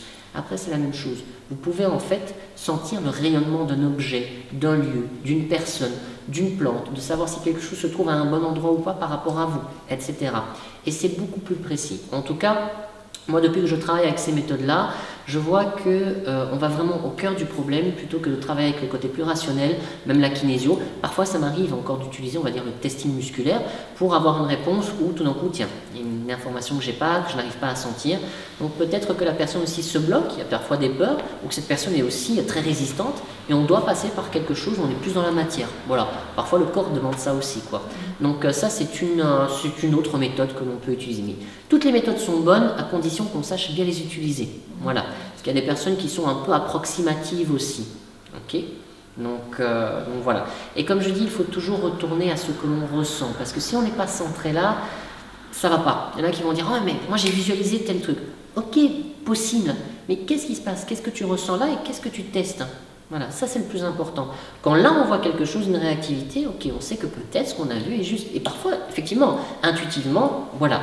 Mais il y a des personnes qui confondent aussi mental et intuition. Ok, souvent ça va très très vite, hein. C'est ouais, mais si la personne a ça, ça, ça et ça, ok, moi je sais, j'ai compris. Alors c'est pas faux, bien sûr, effectivement, qu'on peut décoder un problème en se disant voilà, un problème par exemple au niveau de la créativité, je sais que la pierre qui convient à la créativité c'est la cornaline, ça débloque à ce niveau-là, ou alors la pierre de lune orangée, on va travailler avec ça. Mais ça c'est de la déduction mentale, on ne sait pas si le corps demande ça. Ok, et là, avec les perceptions intuitives, on va être plus juste. Voilà. Qu'est-ce qui est à débloquer concrètement dans la créativité? Est-ce que c'est un problème en fait d'expression, de confiance en soi? Est-ce que c'est un problème en fait de la nourriture avec laquelle quelque part on vient s'abreuver, donc c'est-à-dire ce que je vois, ce que j'entends, la musique, etc. Donc c'est quoi? Et là, la pierre que l'on choisira donc avec les perceptions intuitives va être beaucoup plus juste au niveau de ce que le corps et de ce que la personne a besoin dans l'instant. Okay. Ça répond à votre question, parce que je me suis étalé, mais super. Donc voilà, donc là effectivement, ça va être plus important de travailler, en tout cas pour moi, à mon sens, comme ça. Maintenant, il y a d'autres personnes qui ont d'autres façons de travailler. Si elles sont performantes et qu'on arrive justement de toute façon à l'équilibrage, c'est ça l'essentiel. Voilà. Okay. Alors comme je vous disais aussi, les pierres ont une histoire à raconter. Et en chamanisme, on connaît bien ça. Hein. Souvent, on va chercher une pierre dans la nature. Et cette pierre qu'on est allé chercher nous raconte toute une histoire. Les cristaux que vous avez, eux aussi racontent une histoire. Et on peut très bien s'amuser justement à découvrir qu'est-ce que cette histoire ici. Okay. Alors moi j'aime beaucoup justement, comme vous l'avez vu, je vous ai fait choisir des pierres. Alors quand je commence en lithothérapie, généralement en cours, c'est ce qu'on fait. Alors les gens ils adorent aller vers les pierres. Moi j'aime bien celle-là, celle-là elle est belle. Celle-là par contre j'aime pas trop. Okay. Alors souvent quand on me dit j'aime pas, tu vas la chercher celle-là. Alors on va travailler avec. Souvent en fait c'est qu'on vient chercher quelque chose qui est à guérir. On est face à notre corps de souffrance. Notre corps de souffrance nous dit quelque chose. Moi ça va pas, je vibre pas avec cette pierre-là. Pourquoi est-ce qu'elle me rappelle des trucs qui sont pas encore nettoyés, que j'ai besoin d'expulser en fait. Alors ici je vous ai demandé de choisir deux pierres. Une pierre en fait qui représente la personne que vous êtes dans l'instant. Et on va s'amuser simplement à le décoder. Donc, je vous offre ce petit cadeau. Et l'autre pierre en fait c'est ce que vous avez besoin de travailler. Ok, ça va donc voilà. Parce que c'est bien de savoir qui on est. Donc voilà, en général on a une idée, pas toujours très précise, mais on a une idée de plus ou moins ce que l'on est, ce que l'on porte. Et puis on a la pierre qui vient, on va dire, tout simplement nous dire ce qu'on a besoin de venir travailler, quoi. Donc on va commencer par la première de la fille. Alors, donc celle qui vous caractérisait, c'était le quartz rose, hein. C'est ça? Oui. Ok. Alors, le quartz rose, en fait, donc c'est vraiment une pierre qui parle du cœur, en fait. Donc, est-ce que ma façon d'être, c'est justement avec quelque chose de très ouvert, comme ça, je viens avec mes émotions, en fait. Donc, mon identité, c'est je me montre avec mes émotions, j'arrive et qu'est-ce que j'ai envie de justement donner, partager. Elle continue à se barrer, celle-là. Donc, voilà. Alors, ça veut dire qu'il y a aussi beaucoup de sensibilité chez vous, beaucoup de choses très subtiles. On est dans le côté sensitif. On a besoin de ressentir les gens, on a besoin de parler avec ses émotions, avec son cœur. Voilà, ça, c'est vous, en fait, dans vos identité première. Alors, ça ne veut pas dire que ça vous réduit juste à ça, mais c'est un peu la façon dont vous avez tendance à aller vers les autres, en fait, et ce qu'ils peuvent percevoir aussi de vous. Le quartz rose n'est pas non plus une pierre qui prend position, donc c'est pas une pierre qui a tendance à se mettre en avant. C'est plutôt, en fait, tout le contraire. Voilà, je suis dans ma bulle, si on me voit, c'est chouette, puis si on me voit pas, tant pis, c'est pas grave, mais voilà, si on pouvait me voir, ça serait bien quand même. Ouais. Donc voilà, c'est un peu ça. Est-ce que vous reconnaissez un petit peu dans ce côté quartz rose? Ok, super. Deuxième paire que vous avez choisie. Alors, hop. Alors ici, on a en fait une obsidienne acajou. Alors, l'obsidienne acajou, donc elle a deux couleurs, c'est noir et c'est brun en même temps. Donc là, on vient en fait travailler un petit peu sur nos insécurités premières, mais aussi les peurs parfois que l'on a. Les peurs qui ne sont pas toujours rationnelles et qui ne viennent pas toujours que de nous. Donc, c'est-à-dire, qu'est-ce que l'on porte au niveau de la généalogie et qu'on nous a bien transmis, bien plombé avec ça. Alors, le brun aussi, c'est tout ce qui est en rapport avec le côté territorial, c'est-à-dire mon endroit, ma maison, tout ce que j'ai besoin en fait de sécuriser. Okay. Donc peut-être qu'en ce moment, il y a peut-être des parties de vous qui ont besoin de travailler justement ce côté, retrouver un petit peu votre espace sécuritaire, vos limites aussi. C'est-à-dire à un certain moment, ne pas se laisser envahir par les autres. Ça veut dire savoir dire non. Voilà. Et justement, comme le quartz rose en fait n'est pas du tout une pierre qui sait dire non à la base, elle a plutôt justement toujours la tendance, ouais, et hop, je suis là, hein. Tu veux bien faire ça pour moi? Bah oui, bien sûr, même si intérieurement j'avais pas trop envie, mais bon, voilà, je vais quand même le faire. Vous voyez? Donc il y a peut-être quelque chose où là on ne se respecte pas à 100%, et c'est peut-être justement quelque chose qui vient en fait de notre généalogie. Alors est-ce qu'au niveau papa, maman, grands-parents, etc., on avait tendance vraiment à se respecter, ou être, on va dire, dans le faire parce qu'il fallait le faire, quoi. Voilà. Ça vous parle? Oui, oui. J'ai actuellement un quartz fumé. Oui. Qu'est-ce Alors le quartz fumé, en fait, ça c'est une pierre qui vient en fait nous détoxiquer. C'est-à-dire que je viens retirer de moi tout ce que j'ai pas besoin aussi, mais aussi les personnes qui ont eu parfois tendance à venir m'intoxiquer. Donc je viens me nettoyer de tout ça. C'est une pierre aussi qui apporte une forme d'ancrage, mais dans la subtilité. C'est-à-dire, j'ai envie de m'ancrer, mais je ne veux pas non plus être trop totalement dans la terre, parce qu'au final, je me sens plombé à un certain moment.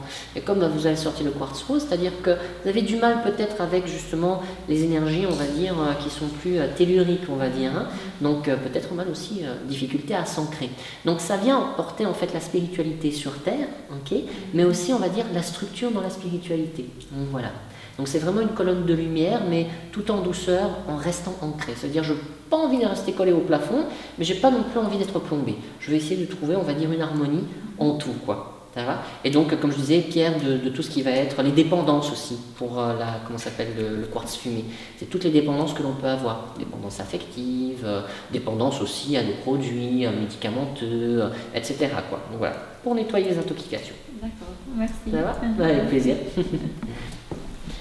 Alors, qu'est-ce qu'on a? Alors, je regarde bien pour voir si c'est pas. Ah, cristal de roche, et alors jaspe rouge. Donc là, on est. Hop, oui. Dans les superbes oppositions. Donc, c'est soit je suis complètement en haut et j'ai besoin d'être en haut et c'est génial, les énergies, super. Et tout d'un coup, alors il y a un petit problème peut-être d'enracinement, c'est-à-dire que l'enracinement, c'est pas votre fort apparemment. Okay, besoin justement d'être dans ces trucs subtils, etc. Alors, cristal de roche, c'est aussi donc ce qu'on appelle la pierre maître, hein, c'est-à-dire j'ai besoin en fait de me nourrir d'autres formes de nourriture. En fait, la nourriture terrestre ne fait pas plus que ça. J'ai aussi besoin d'apporter de la spiritualité sur terre, dans ma façon d'être aussi, dans les relations que j'ai, dans le partage, et c'est une façon aussi d'ouvrir une nouvelle page dans sa vie. Okay, donc c'est vraiment le côté j'ai besoin d'aller vers quelque chose de nouveau. Donc quelle est la transformation qu'en ce moment j'ai envie d'effectuer, quoi. C'est aussi une façon d'arriver aussi vers les autres, hein, c'est-à-dire bon, on va un petit peu nettoyer, quoi. Donc peut-être tendance à justement pointer là où ça dérange chez l'autre. Hein. T'as pas ça à travailler, toi? Voilà, mais ça se fait peut-être parfois très subtilement, quoi. C'est des choses que vous pouvez ressentir, que vous pouvez voir, des fois des incohérences chez les autres. Donc voilà, vous reconnaissez là-dedans? Oui, oui, oui. Et alors notre jaspe rouge, hein, qui lui vient parler justement de la sécurité, mais là c'est vraiment comment est-ce que j'ai été nourrie quelque part par maman. Donc ça peut être ma mère, mais aussi on va dire la terre-mère. Hein. C'est-à-dire il y a peut-être quelque chose à ce niveau-là qui n'est pas très clair, donc dans ce qui a été transmis au niveau donc, de la lignée maternelle. Là il y a quelque chose où je ne me suis pas forcément sentie totalement en sécurité, au niveau on va dire aussi du concept couple. Papa, maman, qu'est-ce qu'il en est par rapport à ça?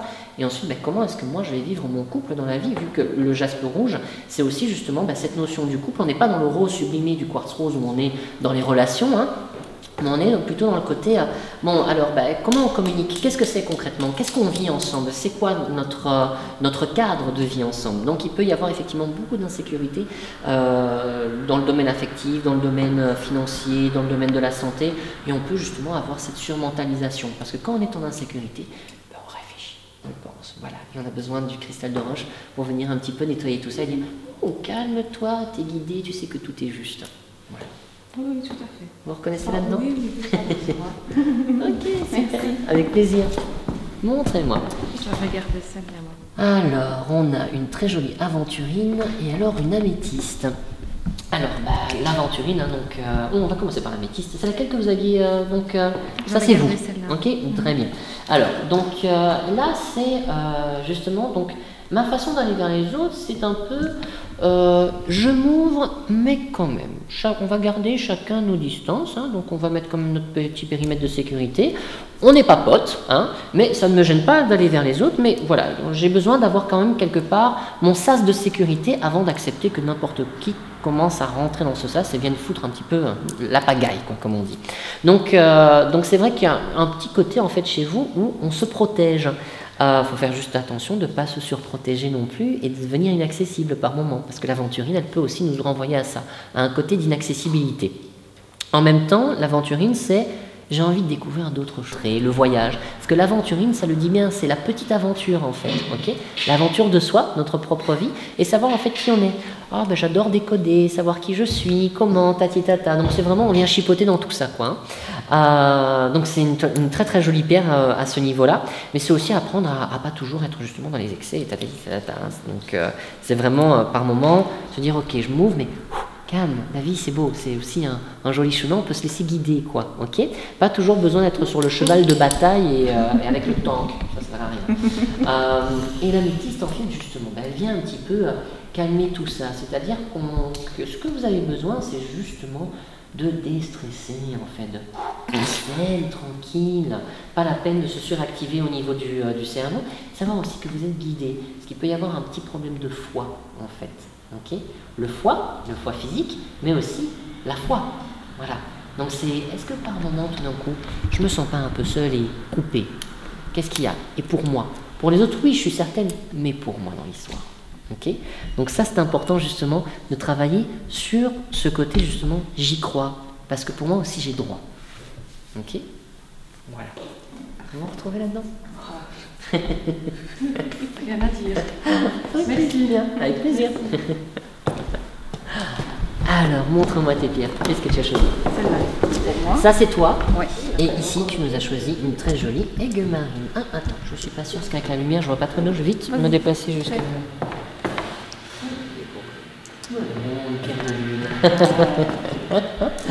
Ok, alors donc le cristal de roche c'est toi, c'est pas étonnant en fait quelque part avec ce que tu fais.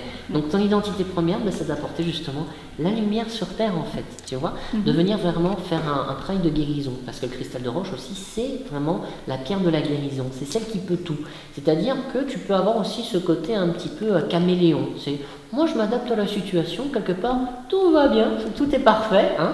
Ça ne veut pas dire que c'est toujours comme ça, mais en règle générale c'est plutôt ton attitude de base, c'est-à-dire voilà, on va suivre les choses et on va essayer tout simplement donc de les prendre telles qu'elles viennent. Donc comme je disais, le cristal de roche c'est une pierre de nettoyage, c'est une pierre de programmation, c'est-à-dire que tu as cette faculté aussi, toi spécifiquement, de pouvoir t'aligner à ce que tu veux. Donc c'est pas forcément toujours évident parce que le cristal de roche forcément demande à toujours travailler sur soi, hein, mais tu peux avoir cette facilité donc à dire ok bon c'est ça que j'ai envie de pouvoir matérialiser, hop je m'aligne par rapport à ça, ok. En même temps donc la pierre vient te dire que tu viens chercher toute ton énergie là-haut. C'est pas en bas que tu viens la chercher, c'est là-haut.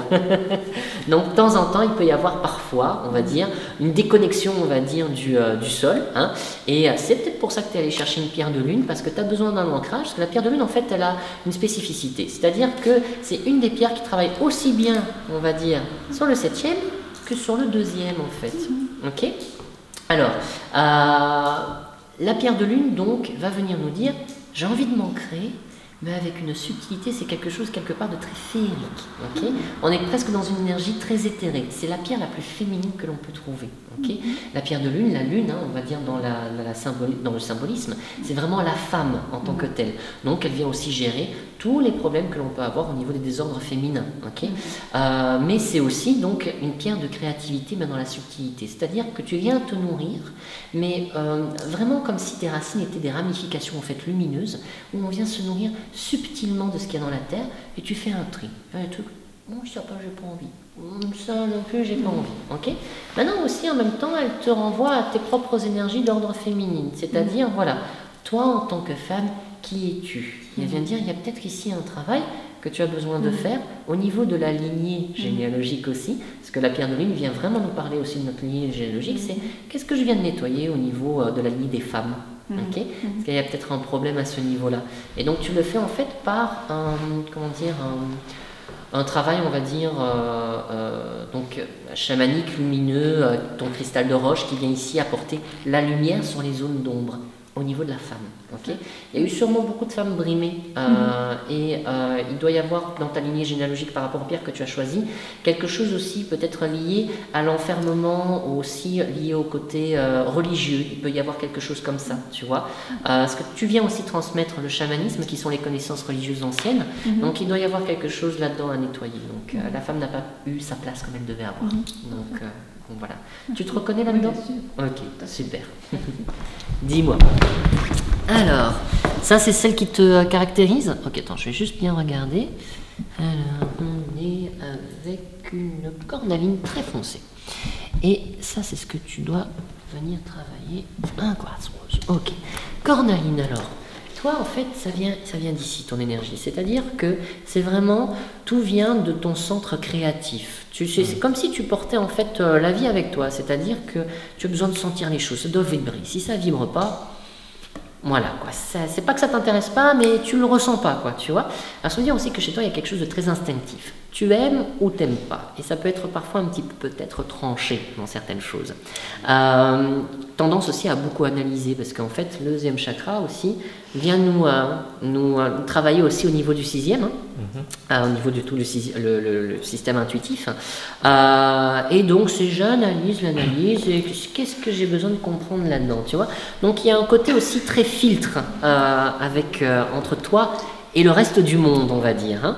En même temps, tu es quelqu'un qui peut avoir ce côté très épicurien, c'est-à-dire tu as besoin de prendre du plaisir dans les choses que tu fais, c'est-à-dire aussi bien au niveau de ce que tu vas manger, dans la sexualité, dans le partage avec les autres. C'est quelque chose qui, comme je dis, c'est viscéral en fait chez toi.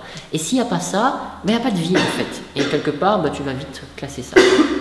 Donc voilà. Est-ce que là-dedans tu te reconnais déjà? Ok. Ensuite, tu as le quartz rose. Alors, c'est de justement peut-être moins mentaliser justement toute cette énergie qui est là, plaisir, pas plaisir, etc.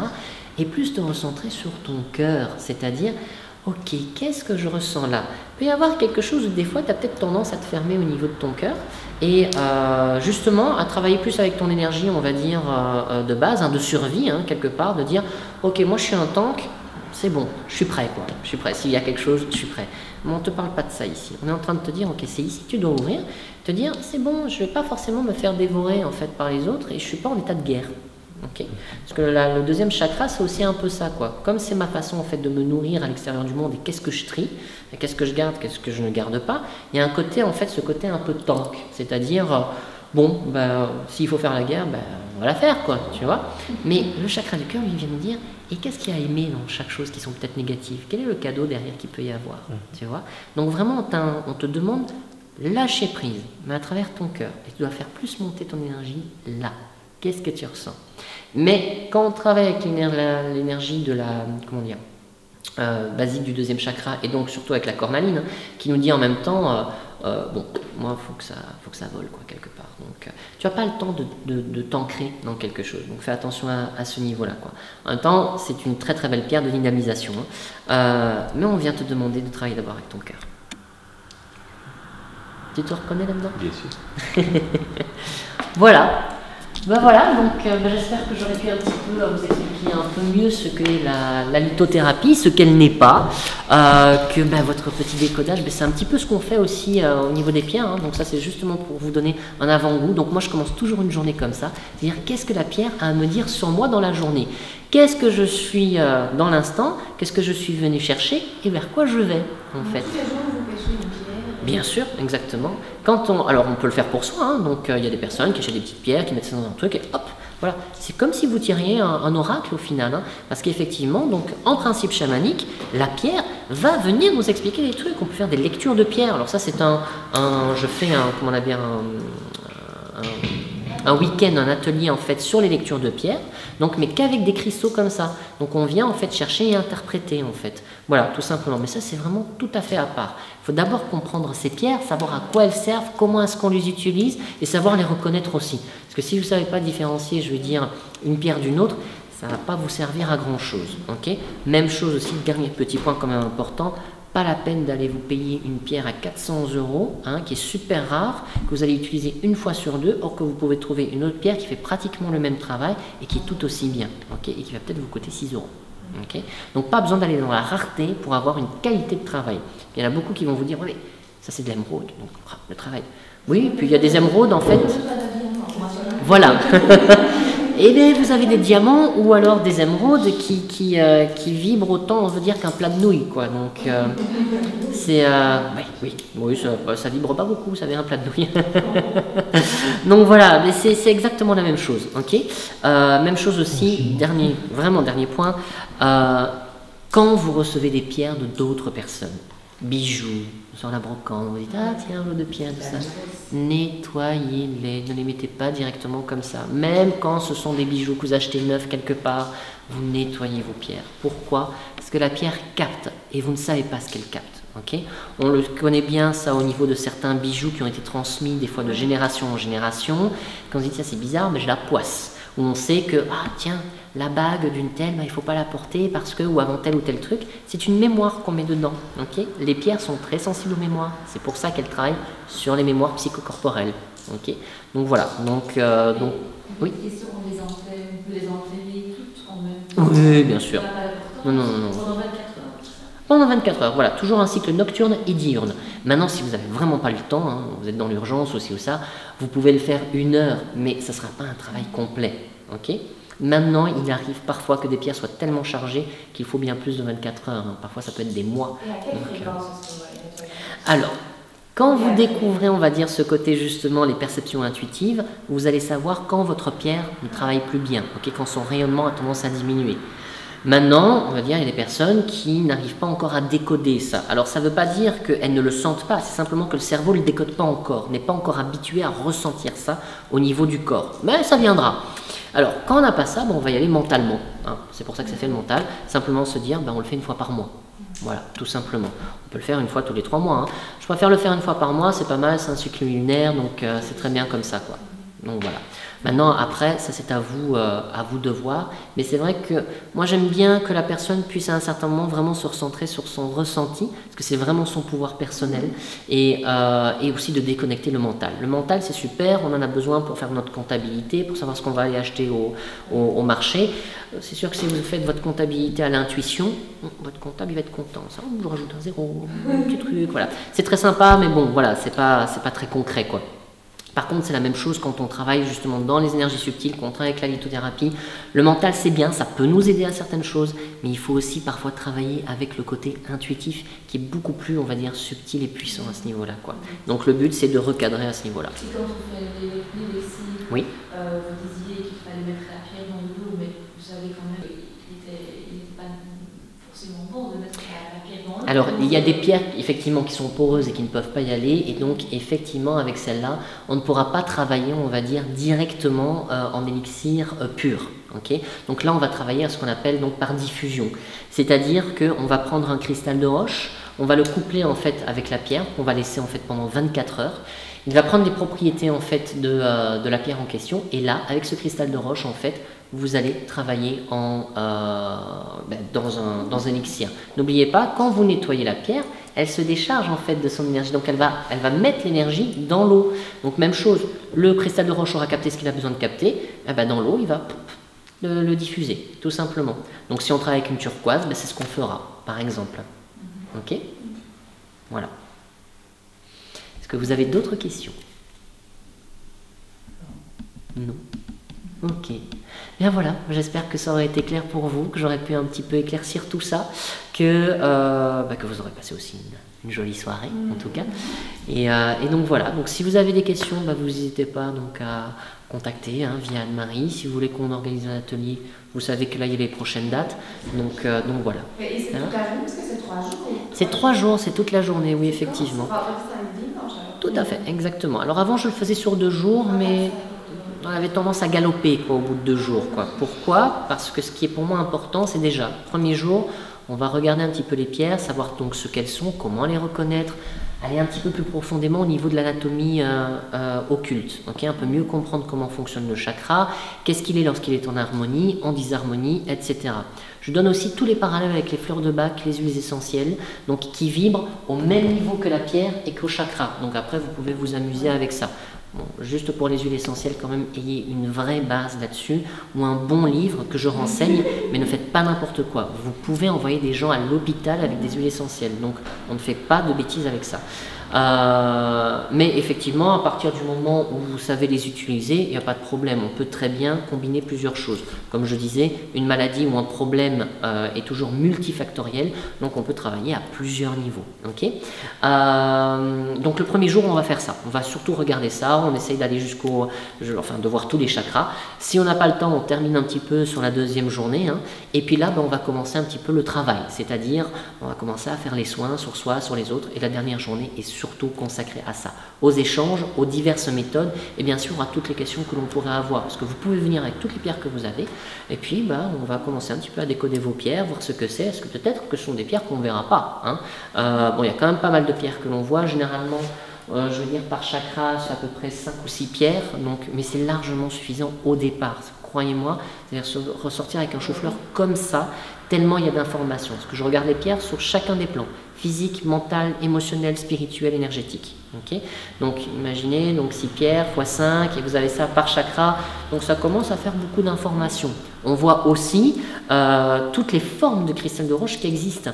Donc c'est-à-dire vous n'avez pas que bête cristal de roche, vous avez le quartz laser, le quartz rutile, les quartz à inclusion par exemple, le quartz sceptre, etc.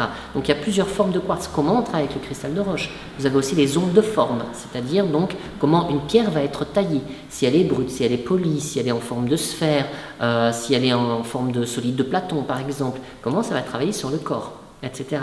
Donc tout ça en fait je vais essayer de vous donner un bagage suffisamment intéressant que pour vous, au bout des 3 jours, vous sachiez travailler sur vous, sur quelqu'un d'autre ou à distance. Voilà, ça c'est le but. Puis après bien sûr, c'est plus vous l'utilisez, plus forcément à un certain moment ça va être rodé et là il n'y a pas de secret, là il faut être rigoureux parce que c'est vrai qu'avec les pierres c'est vraiment une approche, on va dire subtile, c'est une approche qui est lente parce que vous n'allez pas forcément pouvoir tout retenir au départ, il va falloir vous habituer et surtout les reconnaître. Certaines, c'est pas forcément toujours évident à l'œil nu de les reconnaître comme ça, c'est avec le temps que ça va venir. Vous allez voir la cristallisation, le scintillement, le rose qui est un peu plus pâle ou qui est un peu plus fort, etc. Voilà, donc voilà ce qu'on fait pendant les 3 jours. Mais moi mon but c'est de vous guider et d'avoir un outil, sans quoi ça ne sert pas à grand chose quoi. Voilà, c'est juste pour vous parler des pierres. J'ai déjà été à des formations où parfois, pendant une semaine, on vous parlait des pierres, quoi. Celle-là, elle sert à ça. Celle-là, elle sert à ça. Ressentez son énergie. Ok, super. Et après, je fais quoi, moi, avec ça? Voilà, super. Donc, on ressortait par là. Enfin, après ça, avec 1000 € en moins, ça c'est sûr. Mais à ce moment-là, voilà. Moi, ce que je conseille, vous achetez un bon livre. Hein, il y en a suffisamment. Alors, là aussi, je donne aussi les références de vrais bons livres. Parce qu'il y en a aussi, c'est simplement du copier-coller. Okay, et donc il faut faire un tri par rapport à ça. Il y en a 3 ou 4 qui sont vraiment vraiment de très bonne facture, mais sinon pour les autres, voilà. Donc bon, après faites aussi votre propre expérience. Moi je vous renvoie toujours à vous, hein. C'est pas parce que c'est la mienne que forcément elle est juste, mais en tout cas voilà, c'est la mienne et il y a des trucs avec lesquels moi je travaille pas. Voilà, tout simplement. Bien, merci.